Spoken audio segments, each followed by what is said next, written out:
I'm Owen Bigland. This is the Inside Edge video blog. Okay, I want to just briefly talk about a Twitter feed here that I was watching that was kind of blowing up here with a lot of comments on Vancouver real estate. This is back about a month ago.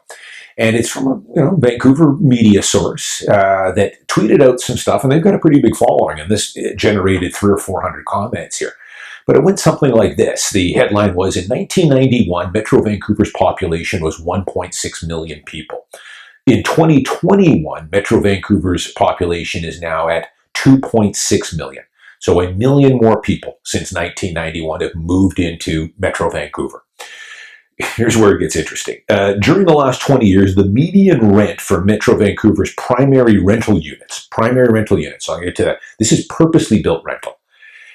Went from $600 a month to $1,475 a month. That's median. So this is some dilapidated old wood frame in the West End for $1,475. You're not renting anything decent for that, which I'll also get to in a minute. So today there are 68,333 rental units in Metro Vancouver that were built between 1960 and 1979. So all the purposely built rental was, built in the 60s and 70s, the vast majority of it. During 1960s, since then, there's only been 11,850 built between 1980 and 1999, and 19,700 built after 2000. So the bulk of it, 68,000, almost 70,000, was built between 1960 and 1979. So I've blogged about this, purposely built rentals up until recently. For Vancouver, virtually none in the Vancouver area, in the West End or downtown Vancouver. It's only been the last 4 or 5 years that Boza's got some down in English Bay. Aquilini's got a couple rental buildings over by Rogers Arena there. Boza's got some stuff in the Chinatown area, Gastown area, but very little brand new high-rise purposely built rental. Most of it was built in the 60s, 70s, and 80s, and a lot of it is in areas like the West End, and some of it is in Mount Pleasant. These are very old wood frame condos for the most part, drafty, rickety, pretty tired, bad plumbing, bad heat, that kind of thing. But here's where it gets kind of weird, and this is why a lot of people just don't understand what the situation is with the rental market here. And this reporter that posted this out definitely didn't take the time to even clarify what he was talking about here, because the comments started flooding in. They were talking about, well, yeah, that's not much housing. We need more housing built. And no wonder rents are going up so high. And then they were talking a bunch of comments, well, do basement suites and laneway houses, do those factor into these numbers? And there was a whole bunch of those. Of course they don't. This is not covering the majority of what rental properties in Vancouver, what people are renting from.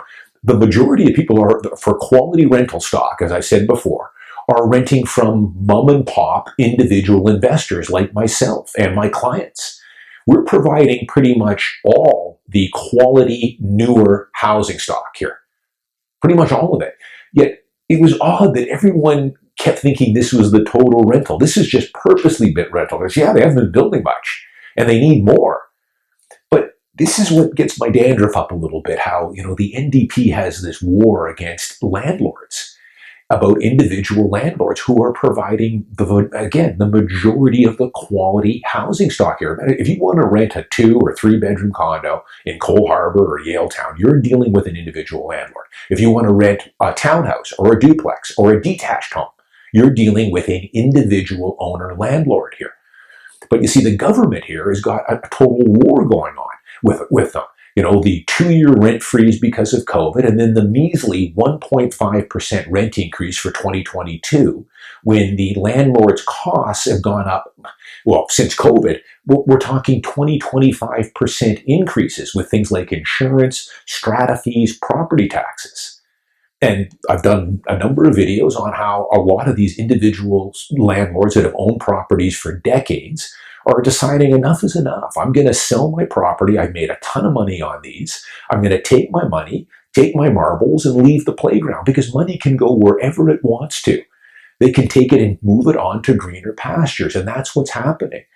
You're seeing that longtime investors are selling their homes, and I've blogged about it. I've had many of them over the years. I just had an investor, I sold 5 properties here of his over the last year and a half. We've been slowly selling them one by one.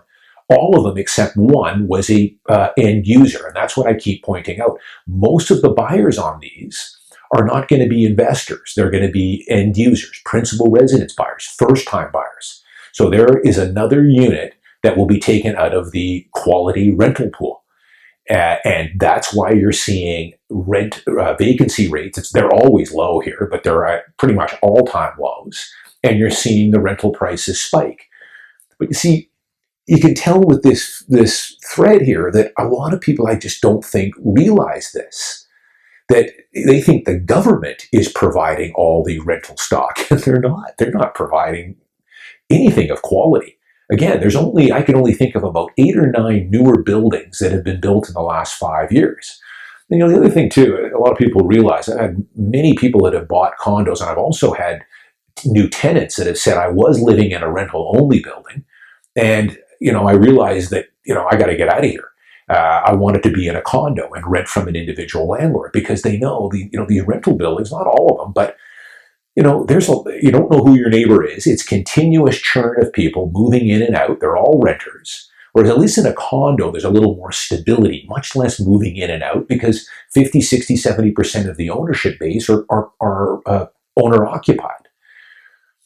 But it was crazy. The thread just went on and on. Nobody ever finally corrected it. I couldn't believe it. And the guy that posted this should have clarified this. Oh, by the way, guys, these numbers I'm using here, and there's no rental. This is purpose-built rental. I should point out that the majority of rental you see on Craigslist right now, especially the quality rentals, the 1-bedroom, 2-bedroom condos in newer stratas downtown or Mount Pleasant or Kitts, most of those are being rented by individual owners. They might be using a property manager for it, but these are not purpose-built rental buildings that are providing most of the rental stock here. But it drives me nuts sometimes that I see this, and yet people applaud the NDP for going after landlords. They're all fat cats and everything else. It's causing the reverse effect of what people think is going on there. Final little thing here, I finally see people starting to question the Vancouver empty homes tax and the BC spec tax. This is nothing new, because I've been pounding the table on this for a long time. I'm almost getting tired of it. They were talking about how, their big push on it in Vancouver empty homes tax was it's going to curb speculation, because people are all these thousands and thousands of empty condos. Well, I pointed out many times here, there's very little speculation going on, but let's say for argument's sake, someone does want to speculate. They want to buy a condo and then hopefully get it at a good price, and then hope that the market takes off on them. Might or might not, who knows, might tread water. But they buy it and they want to sell it in a year or 2 or 3 at great profit, even though that's not really speculating. Speculating is buying it and flipping it pretty quick. You wouldn't need to get wrapped up in the empty homes tax with that. If it's just a few months, it's not going to matter. It's for sale. But why on earth, if someone wants to speculate on real estate, why would they buy it and leave it empty for a year or 2 and then sell it? It makes no sense. Why wouldn't you put a tenant in it, collect $35,000, $40,000 a year, depending on what it is, for a couple of years? You could rent a 1-bedroom and collect $70,000, $80,000 on it, and then sell it. There's nothing stopping you from selling it after a couple of years. The tenant, give the tenant 2 months' notice. He's got to be out. 2 clear months. So it makes no sense why all these thousands of empty condos with people speculating. It doesn't exist. And there's been people that have pointed this out. Kind of falls on deaf ears with the media, though, because again, they don't let the facts get in the way of a good story. And what the city is telling you, that this is curbing, putting all these units into the rental market, and these speculators are all buying these homes and leaving them empty and then flipping them a year or 2 later. It's just not happening. I don't know how much more times I can tell you guys this. Most of you, I think, are going to know what I'm talking about and are going to believe what I'm saying here. There's always going to be some that aren't. They just think every home is being bought by a speculator and left empty. It's not the case. And why would they? want to buy a home and flip it a year from now, put a tenant in it for a year, sign a 1-year lease, and then sell it and get the tenant out. And you've collected, in the meantime, $30,000 or $35,000 in rent. Why would you keep it empty?